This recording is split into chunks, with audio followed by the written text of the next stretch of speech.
За самцганы яцхан залуусаа ингээд faction episode эхлэхээ өнөр нэг юм ярих хэрэгтэй байна доо. Нэг байшин ярьж байгаа шиг. Инхээр faction дээр би нэг хэдэн өөрчлөлт оруулъя гэж бодсон. Тэр нь болохоор ямар нэгэн creeper дэлбэрэлт байхгүй, TNT-ийн дэлбэрэлт байхгүй тийм болгоё гэж бодсон. Учир нь одоо та нар бодож байгаа хэл та яагаад faction чинь нэг тонох ёстой штэ гэж бодож байгаа бах. Гэхдээ манай серверт дөнгөж 20 юм уу 25 хүн орж байгаа faction серверт. Тиймээс одоо жишээлбэл нэгнийгээ тонлоо гэж бодоход тийм үү. Жишээл 2 3 хүнтэй faction-ыг тонлоо гэж бодоход тэр faction-ийнх нь дахиад юмаа олох гэж тийм үү. Дахиад faction base барих гэж 2 3 хоног болох байхгүй.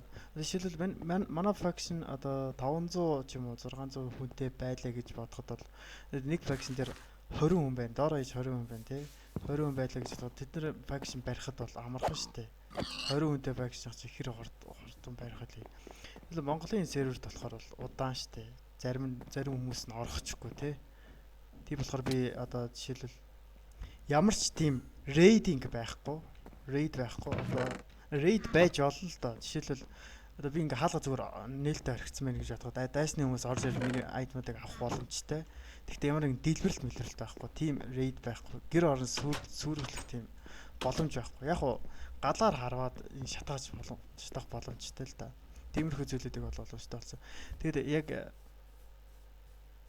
ингэснээр яг ямар давуу талтай вэ гэхээр одоо creeper энтрийг арилгаснараа яг ямар давуу талтай вэ гэхээр одоо жишээлбэл надад нэг одоо манай мембрүүдийг хараа л да фүүгээд манай мембрүүдийг харахад нэг 1 2 3 хүн байгаа байхгүй юу 3 хүн байгаа тэгэхээр одоо би хэрэг creeper дэлбэрэлт энтер байхгүй гэвэл одоо нэгнийгээ тонохгүй гэвэл зөвхөн манад тийм надад нэгдэх гаруудыг би өөрийнхөө faction бүгдийг нь авах боломжтой байхгүй жишээлбэл энэ 22 хүний 10 хүн манай faction хэлээ гэж бодоход эсрэг талын faction тий бас нөгөө 10 хүн байна гэж бодоход тэгээд 10 ороо хуваагдаад бөөнөр нэг ордон байгаад ч юм болоо тий барьдаг ч юм болоо ямар нэгэн дэлбэрэлт байхгүй юм чи ордон барьж олно штэ тэр чинь сүрүүлэх боломжгүй ордон бариад тэгээд тэндээ бөөнөр нэг гэсэн өрөөтэй ч гэдэм үү тий өөр 10 хүний тусын өрөөтэй тэгш би хамгийн дээдлэлд байгаад хаан эзэн хаан хотл faction эзэн хаан гэдэг нэртэй болдог ч юм билүү те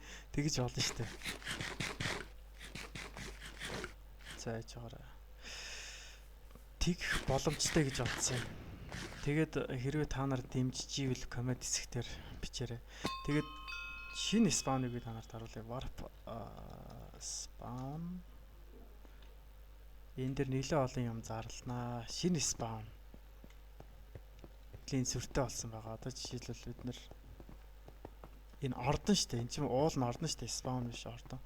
Ордон руу хүрэх зам руу хүрэх ингээд нэг юм юу байгаа. Энэ аг алдсан магадгүй. Энэ вар зонлоо. Доошо бах вар зонлоо. Онцох болохоор. Тэр доошо бол унж болно. Та нар үзүүлээ л да. Доошо оноод үзүүлээ. Доор хүмүүс зөндөө хүмүүс байна. Толдож магадгүй. Энэ болохоор ингээ бүр тэр хүртэл явсан гүр. Энэ ордон руу хүрэх гүр. Тэр миний араас дайрхантай. Oh my god. Бити наагаалаарай. Please don't kill me. Oh my god. Би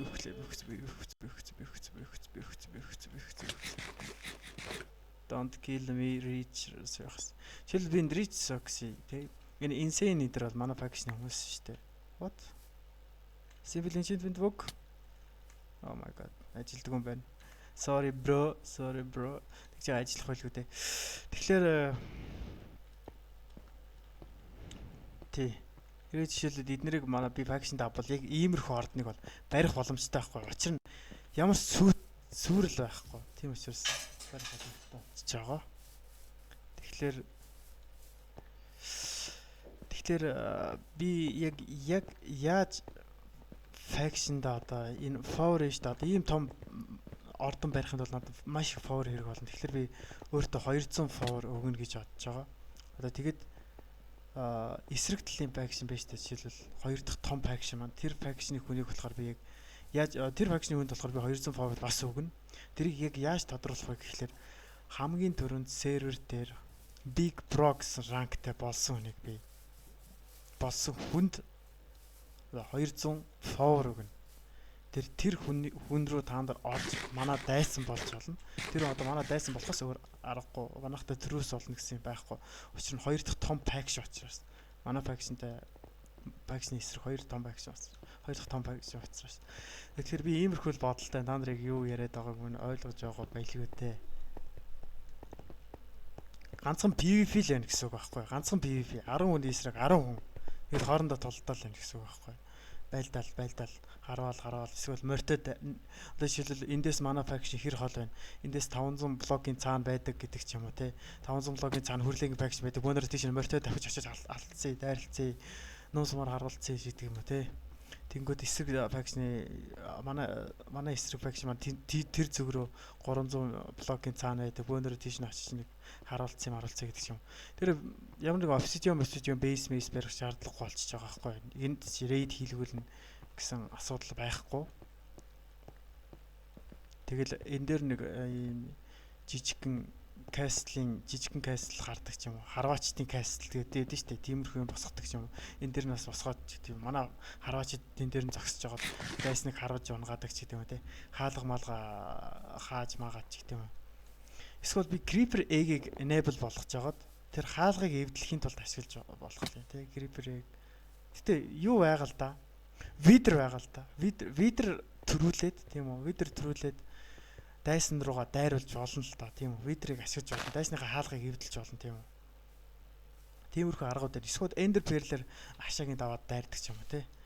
Хамгийн гол чухал гэсэн зүйлээдээ эрдэнсүүдээ obsidian дотор гэдэг ч юм уу тиймэрхүү газар хийж хадгалах боломжтой болчихно л доо. Зөвхөн нөгөө нэг гир те энэ гирнээс нь шалтгаалж факшн маань хэр хүчтэй болох нь гэдэг тэгэл харагдах гээд байгаа. Одоо жишээлбэл энд 23 хүн байгаа тийм үү. Жишээлбэл 40 хүнтэй болъё гэх юм бол би 3 дахь факшны нэг сонгоно шүү дээ. 3 дахь том факшн байгуулах хүнийг сонгоно шүү дээ би. 3 дахь тий. Тэгэхээр хүн ихсэх тусам би энэ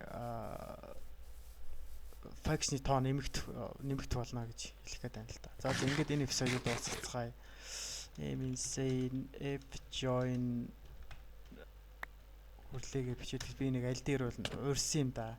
Яхаар ингээ хүний авдаг байна. Энэ reach shock-ээс авч магадгүй л. Хэ. За ингээд энэ эпизод дуусгая. Дараагийн эпизодоор уулзлаа. Түр баяр.